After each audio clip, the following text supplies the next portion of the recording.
Good afternoon, one and all present here.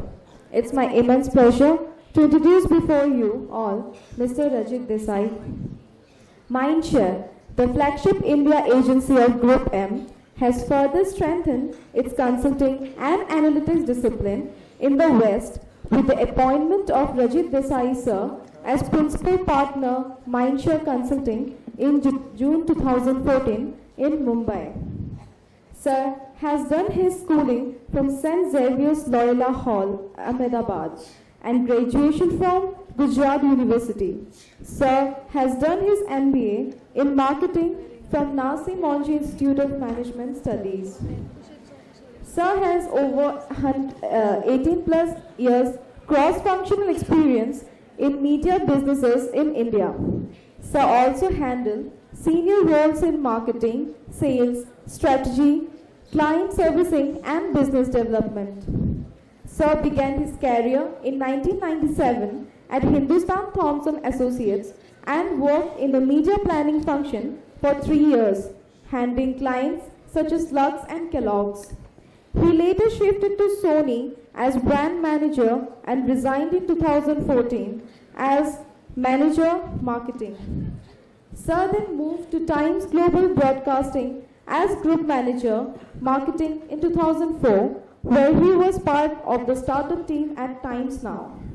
In 2007, he joined Turner General Entertainment Networks India as director, sales strategy and planning. He spent nearly 4.5 years at Turner before moving to Lodestar Universal in 2012 for a very short stint of 5 months. Sir works across local, regional and global brands out of Mumbai, spanning diverse product categories such as financial services, consumer packaged goods, hospitality and others. Sir is especially focused on driving digital analytics. Sir, we would like you to illuminate us with your words of wisdom. The podium is all yours. Thank you.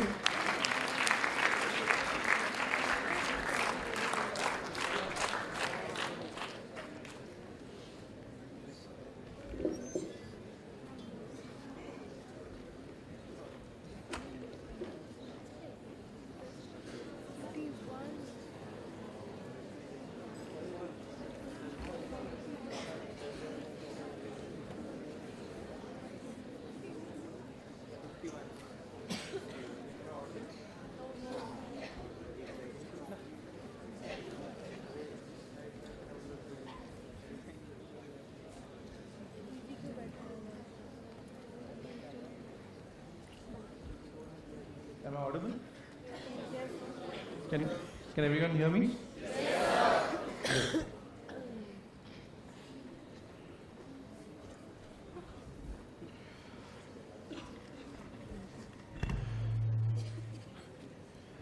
So I'm going to share some of the experiences which I have had in my working life. So my Twitter ID is right there, so I'm hoping some of you will at least follow me. So, so I'll share what I'm going to talk to you about is a little bit about me and where I work. I'll speak a little bit about the change which I'm seeing in the environment as the way I see it.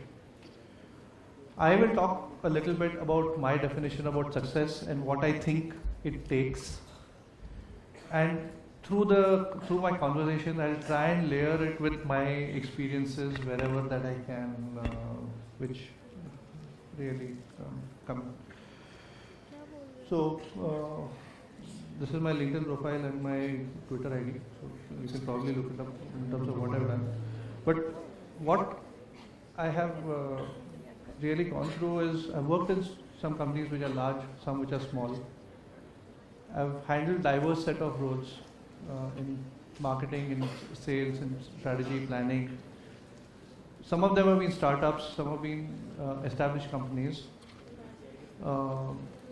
But broadly what I can tell you is that the rules for success don't change very much, and the primary principles of what one is doing don't really change that much. So I will try and tell you what has been my learning on that front, and then you can apply it in whatever form that you think relevant. I know we are running a little bit behind, so I'll not try and keep you from lunch for too much time, hopefully. Now, where is it that I work? I work with a company called Group M Media India Private Limited, which handles a set of media agencies, of which I am associated with two of them, Mindshare, which is the largest, and M6, which I am helping set up. We are basically a media services company, and what we do is that we buy advertising on behalf of large Indian companies and large global companies. Across the group, we have about 43% market share, and I can tell you that 1 in every 3 ads that you see on any media, be it on television, be it in print, be it in out of home, be it on digital, is something which my company really buys. Some of the companies for which my company really buys advertising for, and we work and we plan the media planning strategies for some of these, include Unilever, include Nike, include Aditya Birla Group, Idea Cellular, Pepsi, GSK, and many of the large brands, Diageo, Savan, Housing.com, some of them which you've really seen. So this is a little bit about the company and where is it that I work.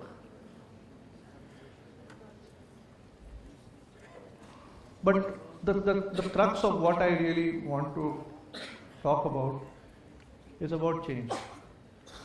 So this is Sachin Tendulkar in circa 1995, which is when I started working, 97 sorry, but picture will be around that time. And this is the present day Indian Test captain Virat Kohli. Different people, different styles, different approach, different everything. So what has really changed in this much time, in the 18 plus years that I have really been working? I mean, there is a tremendous amount of change, and the change is faster than you think. I have just tried and showed you some of the handsets, the mobile handsets over the period of time. When I started working, that was around the time when the mobile just first came in. You'll be surprised to know that the first, at that point of time, when people used to pay to receive calls, the cost of each call used to be about some 16 odd rupees per minute. It's something which is unheard of in today's day and age, and it was a different world. But the thing is, it was extremely liberating for people. The number of people who could still access had mobile connections was like very, very small. Now if you see, and sorry about the poor quality of graph, but the thing is, this is from 2007 to 2015, which we are right now, and we look at something which is as elementary as the teledensity in the country. We were about 15 or 18 odd percent in 2000, as recently as about 6 or 7 years back. There was just 18% teledensity, which meant that only 1 in 5 or less than 1 in 5% really had access to mobile phone or any form of telephony in the country.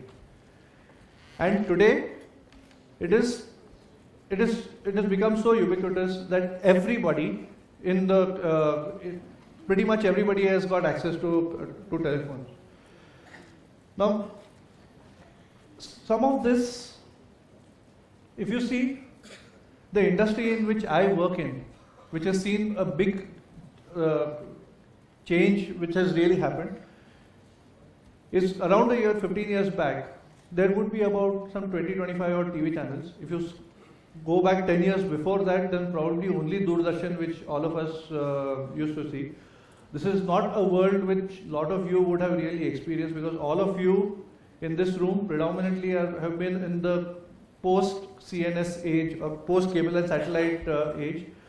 But when I was just starting off working, or probably when I was a kid, certainly there used to be an appointment viewing for the Chitrahar or the Sunday night movie which would happen on television or something like that.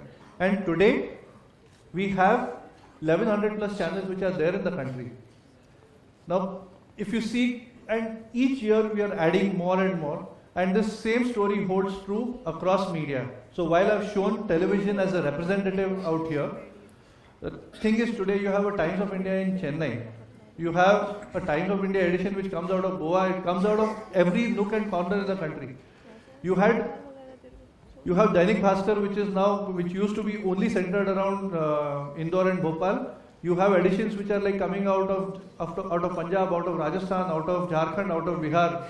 So clearly the spread of media has really gone really wide. So from that single Doordarshan, you have even Doordarshan, which has become a network of about 18 odd channels. You have Zee TV, which has got some 25 plus 30 channels which are there. And Star Plus, and this is what it used to look like that time, and used to only play shows like Santa Barbara and Bold and the Beautiful, is today is probably the most Indian brand that you can think of in terms of content, providing and teaching you about teaching consumers about Karwa Chauth and all kinds of different customs which all of us, many of us who were there from different parts of the world, different parts of the country, which we really did not know. We have some 94 odd news channels in India, now, and each giving 20 updates which are happening real time. So if the NSA talks have just got called off, then you know it before the rest of the world. You know it at the instance, the moment it has really happened. And if you look at the digital ecosystem, Facebook, we are about nearly 120 million people in India who are accessing Facebook, which makes India the #2 market for Facebook worldwide.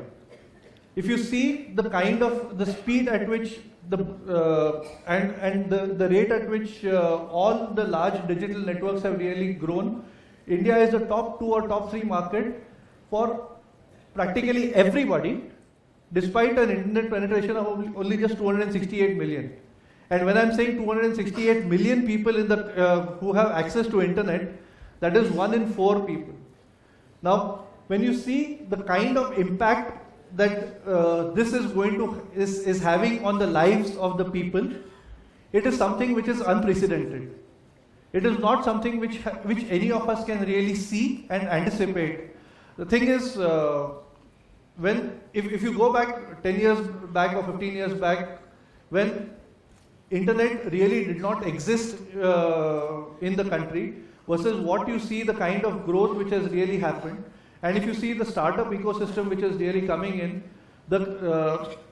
it is purely the digital revolution which is just propelling that growth. Today, if you pick up the Economic Times, or you pick up the Mint, or you pick up Business Standard, the stories are only there about the tech entrepreneurs and the kind of fortunes which they're making, but more fundamentally the kind of the problems which they are trying to address and the kind of solutions which they are really trying to deliver to people.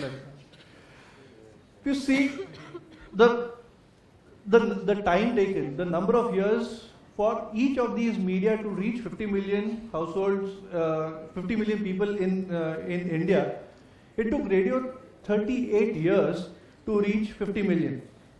It took television 13 years from the time it started to reach 50 million. Internet reached it in just 4 years, and Facebook did it in just 2 years. Now that is the speed of change which we are really talking about.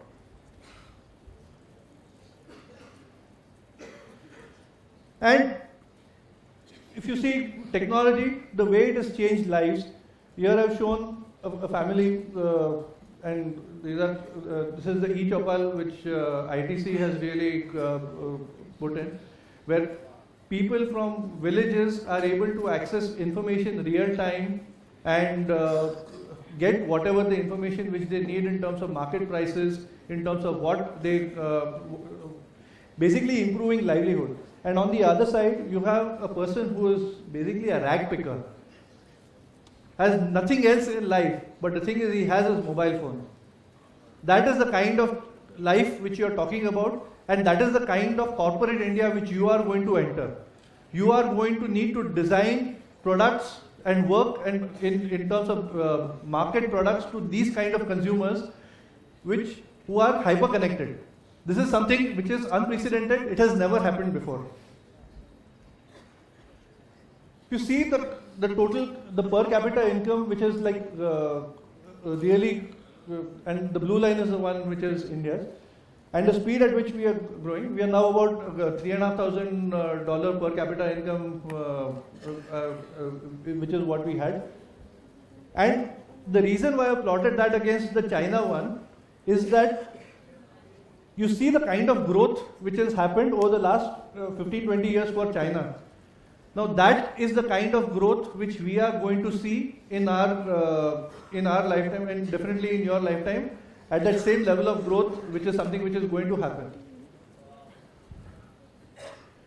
Now, from my personal business point of view, because the consumers are rising, people are getting more rich, so are the spend on advertising is something which is really happening. You see, the kind of growth which has happened, you're talking about a 15% year-on-year CAGR for the last 10 years. Now, no other industry really offers this kind. It's very rare that you get to see these kind of growth over such a long period of time across any industry. And that poses its own set of challenges and poses its own set of what is it that you need to do from a success point of view. Now, what I have here is one of the early Mac machines which was used for high-end advertising, graphic-related work as far back as 15 years back. And in 10 years, you could get all of that computing power in possibly 1/20th that size. Or if you see the chart, I'm not particularly sure whether that's very legible, but it talks about the per kb, the price per chip, per transistor, what it was in 1971 versus what it is. Now, if it was about some 150 per kb, I'm not able to read the chart as well. It is 1/10,000th of that today in 2015.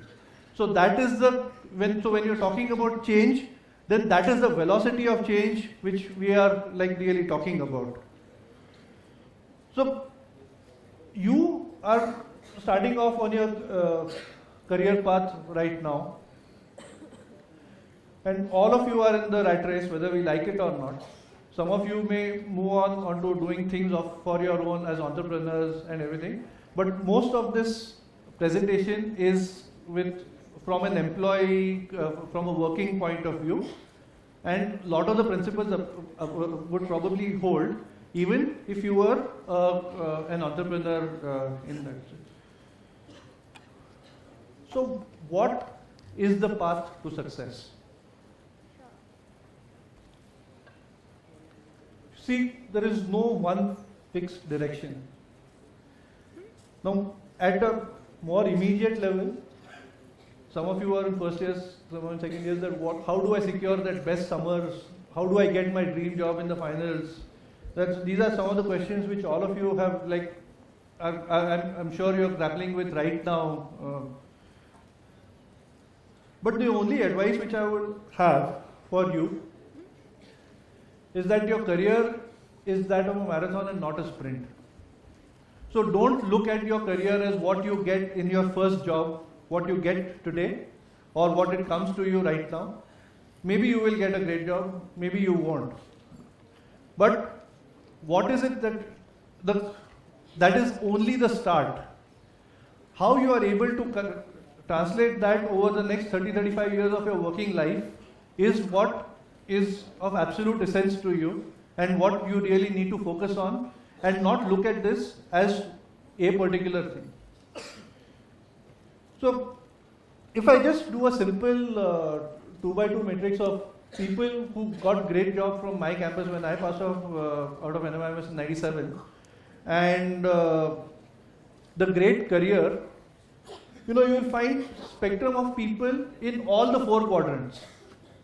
There are people who got fantastic campus jobs or campus summers and are doing not as much as well what we would have thought that they would be doing today. There are people who did not start off as well and are doing phenomenally well today, right now. So it is all very, very subjective. It is a lot of different factors which really come into play. The only thing which I can tell you is that there is no single path to success, and there is no single direction also. So for different, for person A, he may go in path A, somebody might take another path and still be as successful.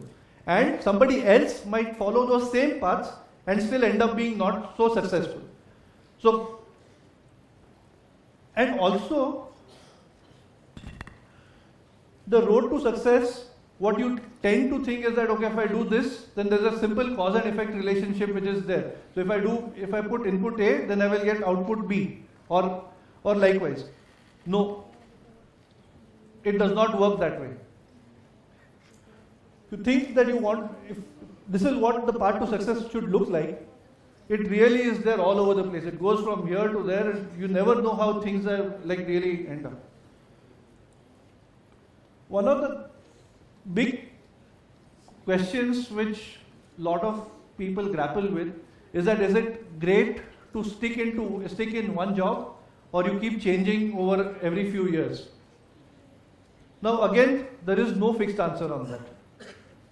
But if you happen to work with the only piece of advice which I will probably give you is that if you get a job in a place which you like, which values you, and that company is growing, then stick to it.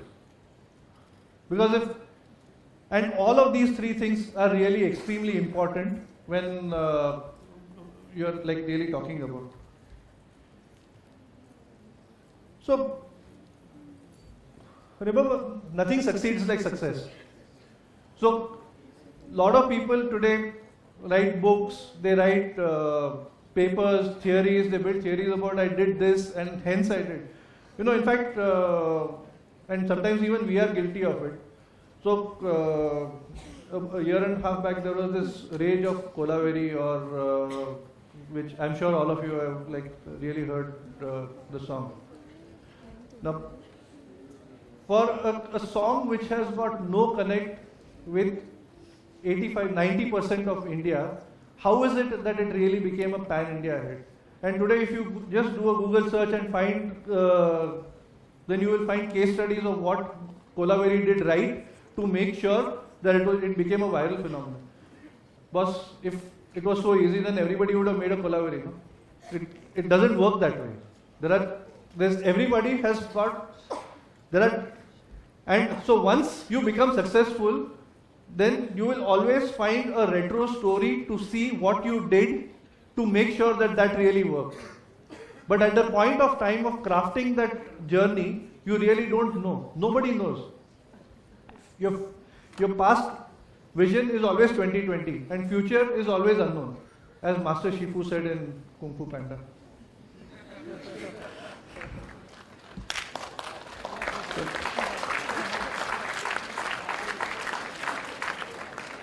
He actually said slightly differently.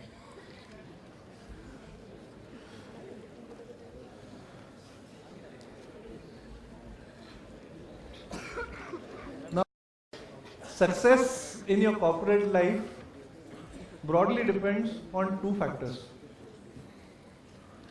How well you do, this is a necessary condition. But the sufficient condition is also how well your firm does. And this is not something which is in your control always.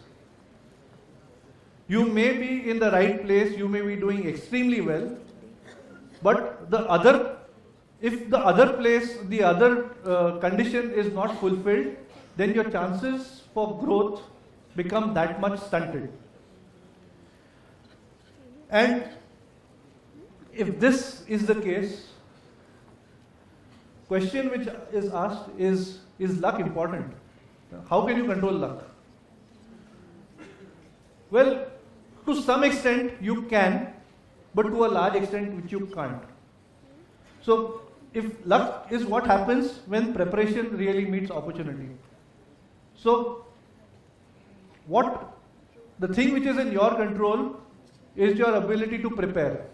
That is something which you really need to focus on and make sure that you really do that as well as you can. Whatever that you can't control, just let that be.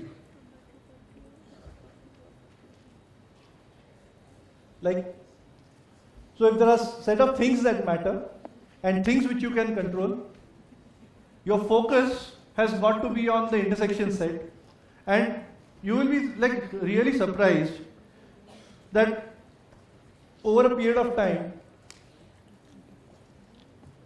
that circle of the intersection which I just showed you will keep expanding over a period of time. So what are the things which you can really focus on?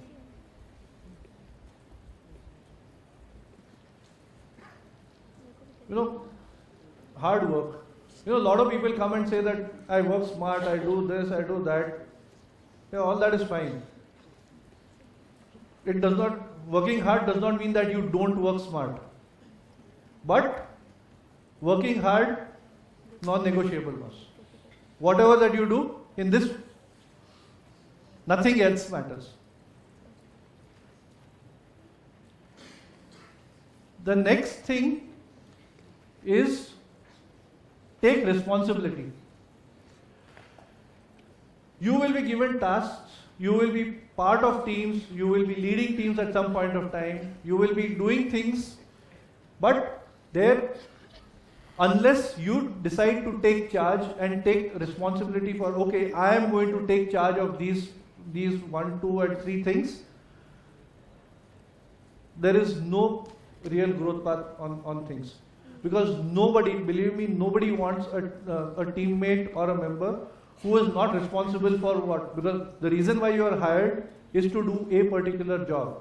If you are not taking responsibility for what you have been given, then you will probably get away with it once or twice. But going forward, I don't know how long that's really something which is really going to work out in the long run.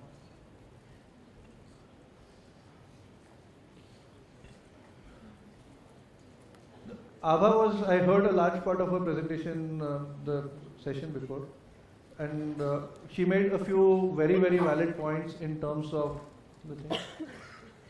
Ultimately, some of you may have read or probably seen the movie about Steve Jobs, or probably today you see of Rahul Yadav, who is there all in the news for different things. See, over a large period of time, over a long period of time, there is no answer, there is no solution to any problem unless you have cordial relations with everybody. And this is where I will like to give a story of what I have seen in the last thing. Most of you, when you start off, you will start off in management trainees in whichever company that you would go. But different people follow different trajectories of growth. Some of you might end up growing faster, some of you may end up growing slower. Some of you might switch jobs, some of you may come back. By the time you move into the period which I am, or about anywhere between 15 plus years, some of it may happen. You may have situations of people. It will probably happen faster in your case, is you will have people who you are working with being either your boss or your subordinate. That is something which you are not primed to think of right now. When you start working, you do not expect such a kind of situation to really happen. The person who is sitting to your right or to your left may be your boss at some time, may also be your spouse at some point, but that's a different thing. In a professional working environment, you are going to have, life is not fair. It's what, if you expect that because you have, say, 5 years of experience, then you will get job A, probably you will. When you get into the 7, 8 years, 10 years, 12 years plus, the number of years becomes less important than what is it that you have done and how is it that you have really done. If that is there, somebody may be better at doing a particular thing, somebody may not be. That person could well be your boss, who is currently your friend. It throws in a different kind of dynamic. It is not something which you have ever anticipated before. It is something which you need to be very clear, and which is absolutely the reason why you need to be cordial with everybody. Within your batch, within your institute, within your things, there is no substitute for being friendly. Does not mean that you have to be friends. You may not be friends with everybody, but you have to be cordial with everybody. It is something which I believe is absolutely non-negotiable. The other thing is about teamwork. Rarely are you in a role which requires you to just to be an individual contributor. In most of the cases, you are always part of a team which is supposed to deliver a particular project or a particular target or a particular KPI or a particular goal over a period of time. Now, if you are working well in teams together and you bring something special and something unique to that particular team, your chances of growth are severely stunted. Even in your institute right now, you will be working on certain projects which you have. There might be people who you like working with. There might be things there may be people who you don't like working with. Okay, that's fine. But so long as the deliverable of the project does not suffer, all of the other things are relatively okay. You may have your differences. You may have your differences of view. But ultimately, when you're presenting everything together, it is one team which is presenting. So today, when I'm standing here, I'm presenting to you as a group, and I'm not presenting to Akansha as an individual or anyone as individuals. You are assimilating all of that individually as the thing. So this is something which I think is absolutely important.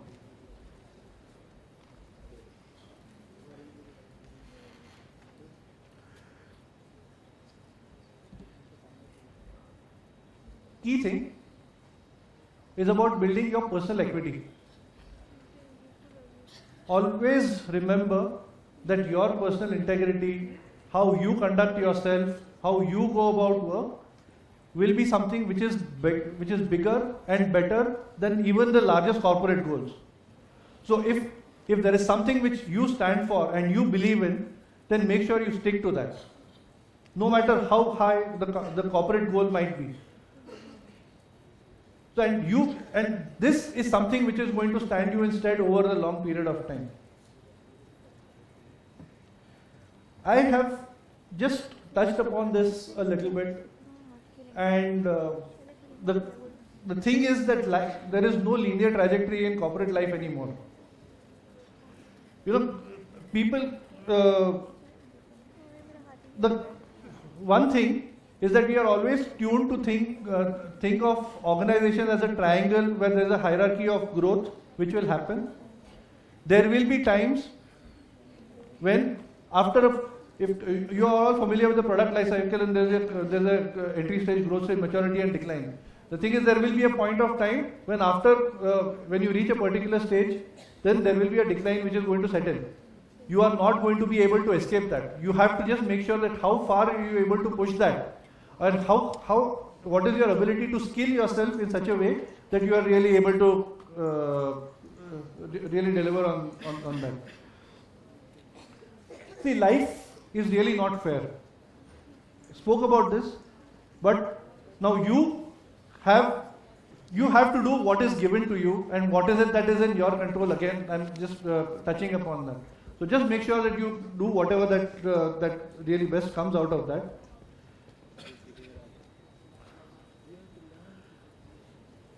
Don't expect answers, or there's certain things which cannot be substituted. Patience is a virtue. You do not have an option of fast tracking certain things. There was this example which was there in the movie recently about a boss expects you to, if a baby takes 9 months to make, then can 9 people do that in 1 month? It is not going to happen. So there are certain things which is patience which can't really happen. Also, people join companies but leave bosses. So if you are unfortunately trapped in a situation where you can't work alongside your boss at some level, have no qualms of leaving that particular person.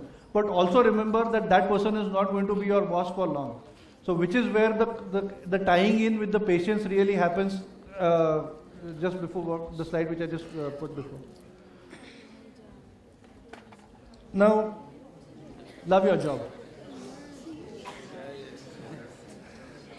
This absolutely, so if you don't, then you are clearly in the long job.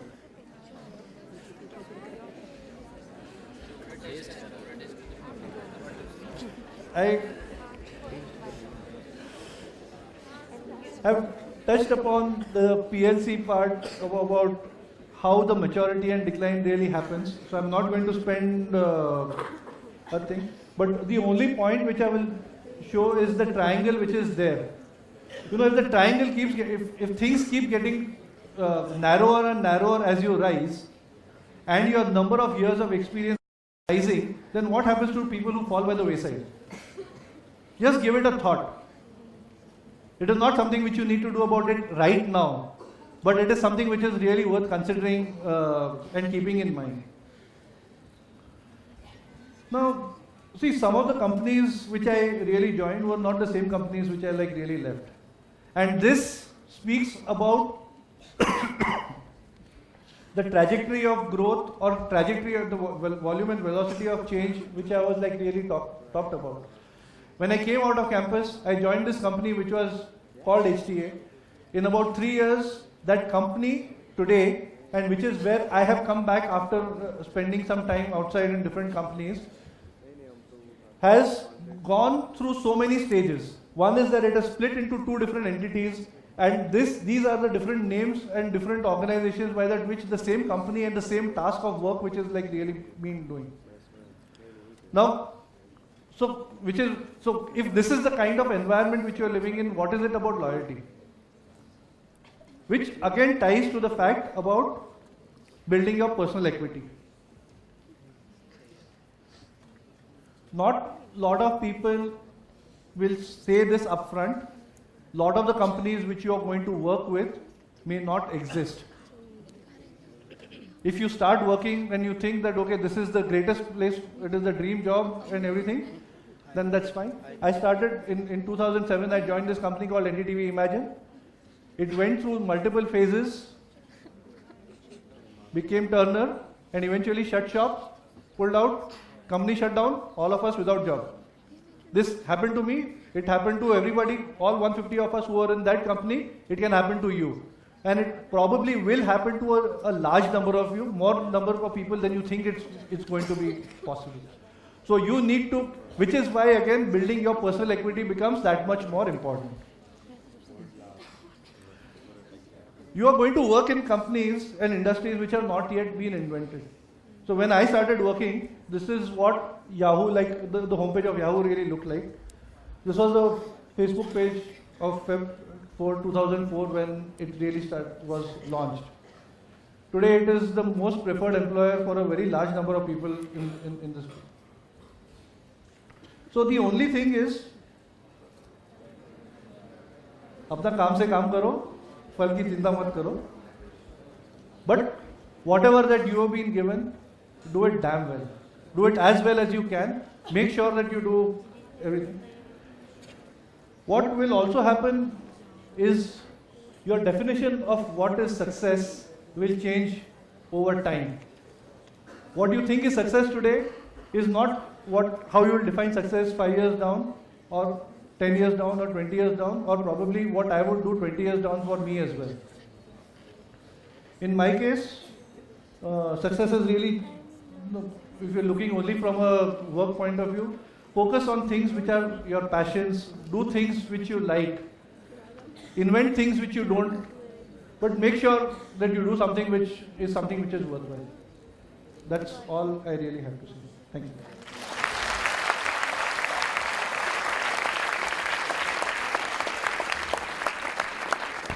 Thank you, sir. Student managers, now you can ask your questions.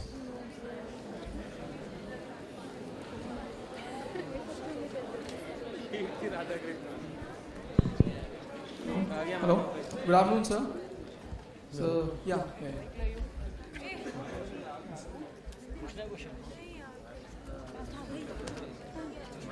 Afternoon, sir. My name is Arpit. I'm from BIM. I'm a marketing junior. Sir, I am also fascinated by media agency as much, and I really like your presentation that you're working for Group M and JWT. I also look forward to work in such a conglomerate company like Publicis, IPG. So what should I do in that direction, and what a role of a marketing? What marketing we'll be learning from here, we can apply it there. Because product marketing and media marketing, I guess they are pretty different. Well, the principles of marketing don't change that much. What happens over a period of time is that businesses today are getting much more and more specialized. So if there was a full service advertising agency which used to work about 15 or 20 years back, today there is much more of specialized skills which really come in within each of those units which are there. So if you aspire to work in that, then I think there are opportunities which exist in these companies. In Group M, there is a particular set of colleges which the HR really follows in terms of what it is. But that should not really stop you from joining companies which are similar to which are there. And I'm sure that restriction in terms of what kind of places which the companies really visit is restricted only to the entry level. Because once you start working, then after how good you are at your work, which really matters, and where you come from ceases to matter at all. Can a marketing guy get into an advertisement creative ever? No, if you're looking at creative, then you're talking about a different skill set. Now, I don't think management institutes are really is an automatic fit for somebody to go for somebody wanting to recruit creative. Now, when you're talking about creative has got two components. It's got a copy component and an art component. Now, copy is something you just need to be good at English or any language, and you can easily get in. If you're talking about art, then you need to be trained in an art school like JJ School of Art or any of those, and get into that. Now, opportunities to get into so there are people who make shifts to creative at different points of time because that is what they wish to do.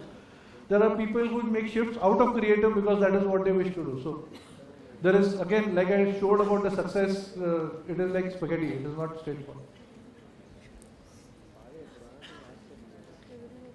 Good afternoon, sir. Yeah. So I'm Kirti Radhakrishnan, pursuing marketing in PMHRD.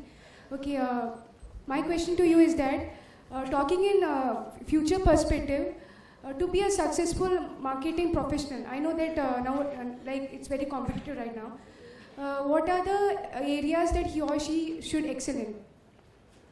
See, one thing which is there is that traditional marketing, the way we read it in Philip Kotler, when I read it in Philip Kotler, when I was there, versus what you are reading today is anyway different, because I have seen a recent version of the thing. The principles do not change, because as a marketer, you are expected to understand deliver products and services that meet the need of the consumer. Now, if the consumer himself or herself has changed substantially. So, what are the means to address that consumer is something which is changing. So, what you really need to focus on is to make sure that you keep in touch with whatever are the trends which are happening from a consumer standpoint. If you look at the present context and what are the things which are going to work, today digital becomes absolutely central to what a consumer consumes, the way he or she consumes media, consumes marketing, your marketing communication, your marketing messaging. So, I guess adding digital leg and digital skill sets in terms of understanding how technology are evolving become very, very important. But the base principles don't change very substantially.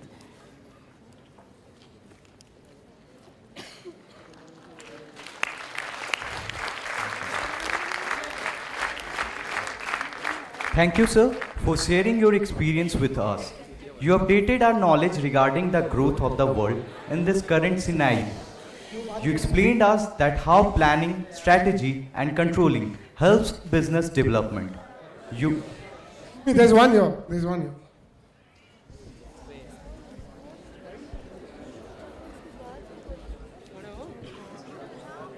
Good afternoon, sir. My name is Hardel Bhatia.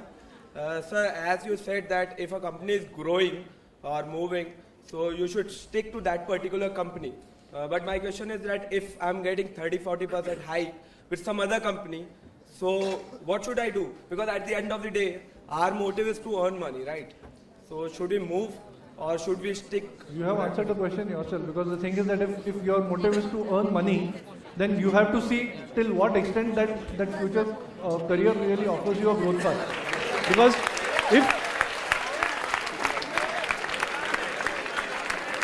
if that is the thing, that see today if I get into a role, you can probably get into things which may there are a lot of, and with all due respect, there are some really great jobs in certain cases in certain foreign banks or certain kind of thing. From a marketing career point of view, there is absolutely no growth path which is there. Now, because there is certain kind of things, you end up doing a certain set of things, and which basically means that by the time you turn 35, 40, after that you have nowhere to grow, you are overpaid and underworked, and that is you are the prime candidate for getting sacked. So I would say that do not focus in terms of money as much as in terms of what is it that you are building to your skill and what is it that you are learning, and look at your career as your marathon and not as your sprint, because when you are evaluating it only on the context of money, you are doing it like a sprint and not as a marathon.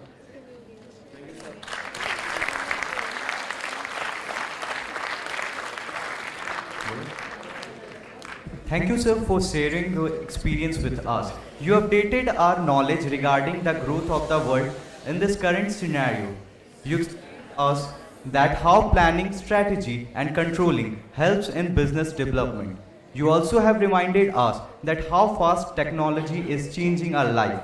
We extend our heartfelt gratitude to you. Thank you so much, sir. We request Dr. Bharat Chingan, Director, Balaji Institute of Telecom and Management, to present a memento to our guest as a token of appreciation.